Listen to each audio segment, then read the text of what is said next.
This backdrop can also be seen as a reflection of the growing green quotient of the automotive industry, a good part of which is increasingly being contributed by the global electrification megatrend. To understand how this electrification megatrend is taking shape in India and how Tata Motors as an OEM is tapping this trend, we have with us Anand Kulkarni, product line head of electric vehicles and alpha architecture at Tata Motors. So Anand, thank you Hi. for sparing your time and talking to us. Hi, welcome. Welcome to the shop. Good to be here, and it's quite a compact setup compared to the ICE vehicle industry. Yes, So, is it yes. a shape of things to come for the industry? Well, I think so. And also, if you see what also helps in this case is that the Nexon glider comes in from Ranjangaon, and all the electrical high voltage architecture parts sort of get attached into the car at this point, and then the car also goes live here. So this is the first time that the car comes alive, Right. and that's how the car rolls off. So which is what has enabled us to have a really short footprint for the kind of production volumes that we are able to do, and therefore, yeah, we are very happy about this. But tell us what have been the key learnings for you over this past year, and how much of it have you been able to kind of already implement in the vehicle? So I would say there have been learnings significantly. The learnings have been in every area of work. So the learnings have been, for example, in the area of how do we manage the logistics in a better way, because we tend to get parts from a wide range of sources. The glider itself comes from Ranjangaon, which is where the Nexon, Which is the mother plant of the Nexon? which is where the gliders get made. Yes. Okay. And then the batteries, the motors, the rest of the components like wiring harnesses, they come from a variety of sources. It all sort of comes in together here. And then, as I said, there were learnings in terms of how much time should we allocate for each of these operations, and how do we therefore make sure that the vehicle that rolls out of the production line or of this entire line is absolutely to the best of quality. We do a series of checks on vehicles before they can roll out. I think we do almost about 55 odd checks on the vehicles before we allow this car to go out. So all of these things put together, there have been huge learnings. How do we make this quicker? How do we make it better? How do we make it robust? So there have been learnings on this side. On the product side, there were learnings in terms of how customers are using the cars, and what are the use case conditions. So we spoke to you at the time of launch, and we said we had done a lot of mileage on the cars, and we had done a lot of use case validations. So while all of that had helped, there were also additional learnings in the way that people tended to use the cars, and that has actually analysis of that data has actually helped us to improve upon where we already were at the point of launch. And what are the key insights that you have received in terms of consumer usage, and what kind of feedback you may have also received from them? So there were feedbacks in terms of what kinds of speeds people operate at. We had initially thought that the car would be primarily used as within the city, and in some cases the extra urban kind of a driving. But a lot of our people today are using these cars for inter-city drives. I see. So there are customers who use it for Pune, Mumbai, or there are a few customers who use it all the way from Satara to Thane, and there are customers who use it in Hyderabad to Vijayanagar. That's a So, distance of that's absolutely. I mean, this is one of the learnings that we have had. So while we initially thought that people might be averaging around 40-45 kilometers a day at a speed of roughly around 40-45 kilometers an hour, some of the data that we have seen surprises us, because people are often doing more than 150 kilometers, and people are also doing speeds of up to about 90 kilometers an hour. So this is all very refreshing, because it only means that electric cars are tending to get used like a normal car now. Of course, there are ways and means that people have to look around and work their way around from a charging point perspective or from other things. But people are using this to the fullest, and the kind of feedback that we have had is just amazing. just amazing. Are customers also saying that yes, okay, in terms of range, it's good. I think your claim range is 312 kilometers. Correct. Real world would be around 210, 240 or so. Yeah. But are they also saying that is good, but maybe I don't have the peace of mind in terms of charging infrastructure. Is that still a hurdle that your customers see? So the kind of so let me say this: when the initial first lot of cars went out, we had a very scattered feedback. We had scattered feedback in the sense a lot of people told us that they are getting ranges of the range of 220, 240 kilometers an hour, but there were people who were outliers. People who said I get only 140 kilometers, and then there were yet some people who said I'm getting about 270, 280. So you see, the scatter band was large. And our teams immediately investigated this. They tried to find out what is going wrong for people to have such a wide scatter. And we realized that in certain cases there were some error states which were preventing the battery BMS to sort of pull out or utilize the full complement of energy that was available. Right. And we came out with what was called the EV2 software, which is the first major upgrade that we did somewhere in October-November time frame. And what that has helped us with is now a majority of our customers are starting to get between 220 to 240 kilometers range. And the spread that we had between 140 kilometers to 280 kilometers, so there are still people who get 280, but the 140 people, they've all sort of started to congregate Right. somewhere around the 200, 220 band. Right. So what it has done immediately is it has opened up more utilization of the car. Right. The people are able to use it as a more regular car. Right. And given the other features of dynamics, a smooth drive, refinement, the exhilarating power on the car, it's a fantastic experience. So this also kind of makes me think that okay, this connected vehicle and electrification trend, this is again will also kind of help the car to remain contemporary and updated throughout its life. Is that Yes, so? yes. So what's also happening is, in fact, when we look at all this connectedness and people being able to utilize use cases like, for example, having AC being switched on, switched off at an appropriate point of time without them being in the car. There is a great amount of happiness. There's a great amount of joy with using the car, and then of course, as I said, the drive of the car is something which is unparalleled. Right.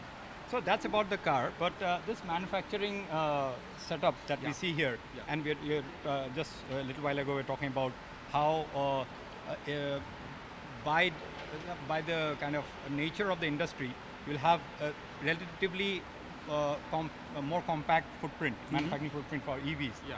So here it seems you have also ramped up capacity. I mean, of course, Kaizen is the mantra in the automotive industry. How have you now kind of put Kaizen into work here to kind of get more out of the same facility? Right. So the team here, which is basically comprising of Vaidyanath Gonchikar and his entire team, they've done a wonderful job in the last year or so. And when we started off, there were a lot of questions about how we're going to do things, how we're going to do what. But you are absolutely correct, and you would have realized that as you spoke to some of the team members today, that the amount of Kaizen that they have done is just phenomenal. What that means is it enables us to do things faster, to reduce the error states or the mistakes that we would accidentally bring on into the vehicles, and to also make sure that the cars that roll out are of perfect quality. So you see, for example, the motor or the EDU, the electrical drive unit that we talk about, gets integrated onto a cradle, and on the cradle the rest of the embedded electronics, the DC-DC converter, the power distribution unit, etc. also gets integrated, and all of this is stuffed together. So there are no connections to be made into the car. It is like you do the entire unit here and you Just plug it in. into it. Yeah, Plug it and then there is a battery. So the battery comes in, you do the necessary checks, and then you plug in the battery as well. And once you've done that, then it's only a question of trying to mate the battery along with the EDU that has already been configured, and of course then bringing the car to life. Right. And currently, I mean, the vendors also play a very key role Yes. in this. And how many vendors are there for your EV business currently? Well, so most of the vendors who do the rest, the glider, for example, they are the same. So we haven't really changed. We haven't really changed those vendors. So people who have been doing business with us on the Nexon, they continue. In terms of the electrical drivetrain and the electrical embedded electronics components, there are, I would say, 5 or 6 key suppliers who help us with integrating all this thing into the car. So these are additional people that we have got on board. But again, these people have always been in the Tata ecosystem. Correct. Correct. And now we have you have the Nexon EV, which is really kind of leading the pack in the four-wheeler EV space. And what is the roadmap going ahead? Because no, I mean, both the architecture is designed to be electrification ready. Correct. So and in this particular plant, how much can you ramp up capacity by, let's say? Well, we wouldn't comment on the numbers, Sumantra, but I can only tell you what we had said to begin with when we launched the car, that we would be able to meet the numbers, whatever is expected out of the market. And also in terms of your battery technology, Sam, the entire industry, I mean not only Indian but global industry, because in certain cases are again on a learning phase, right? And electrification one, and which is again leading to a lot of collaboration, even between or among competitors, rivals. How do you see the battery technology evolving, and which are the very say potential and promising new possible developments in the battery space? So regularly what happens is battery energy densities keep increasing. So what happens is, for example, if you have a battery which is at 200 watt hour per kilogram today, next year you will have batteries with 210, and the year after you will have batteries with 230. So the energy density keeps increasing. But along with energy density, you also have to look at how are you going to place that particular battery into your car, how are you going to integrate it properly, how are you going to lay down the cells in a series parallel formation to extract the right amount of power, right amount of torque while you are operating at a certain voltage. So all of this needs some fairly complex calculations to go into it. So overall, I would say that battery technology is evolving in the way of becoming more energy dense, and which will also offer OEs to be able to play around with the configurations and evolve additional solutions in terms of range. And there is also a lot of emphasis which has to be placed on safety, because it's not about how much battery you can package into a space. Batteries tend to heat, and when they tend to heat, you've got to manage the heat properly, and you've got to evacuate that heat. Otherwise, even though you have extra energy, extra capacity, you'll just not be able to extract it properly. Right. So there's a lot of safety related aspects, there is a lot of thermal management related aspects that need to go into it. Tata Motors continues to look at solutions and look at how the batteries are evolving, so that we can keep abreast of the latest improvements and evaluate a suitable point at which we would want to bring them into our products. One is energy density. The other one is about the weight of the battery pack. This one, if I'm not wrong, is in the tune of around give or take about. Yes. So, any do you see the likelihood of battery packs getting lighter, say for a vehicle like the next one? So the moment you say the energy density, it is energy per unit Per weight. unit, yes, So therein lies the crux. So the moment the energy density goes up, the you weight therefore up. have two possibilities. That offers you the possibility that you could either reduce the weight of the car at the same energy density, Yes.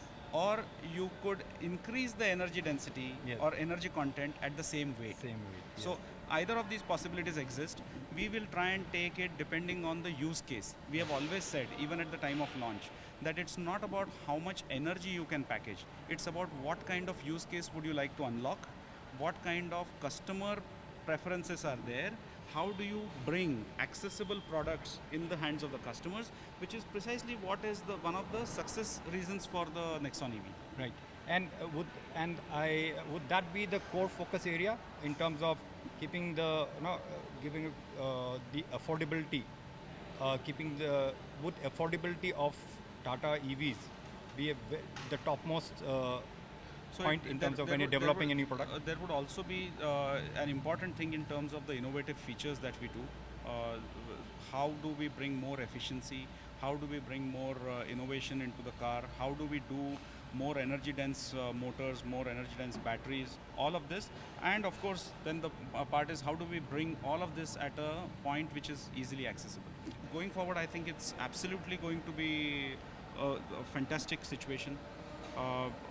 Electric vehicles are seeing more and more people picking it up as a very, very viable green option. It's no longer a situation where cars used to give very low performance and very low range. The 230 odd kilometers range that people are able to extract today out of the Nexon EV is absolutely fantastic. And by the way, I have to tell you something. Yes. You know, we ran a range rally with some of our customers just as a fun thing. There are people who are now getting so used to how to operate and drive a vehicle. Right. The winner of the range rally on the Nexon was 372 kilometers on a single range, single charge. Okay. And that's with 4 people up in the car, Right. and that's on a highway. Can you Okay. beat that? With the AC on and everything? Yes. Okay. So this is how people are able to. There is also a learning phase At the consumer end at also. the consumer end.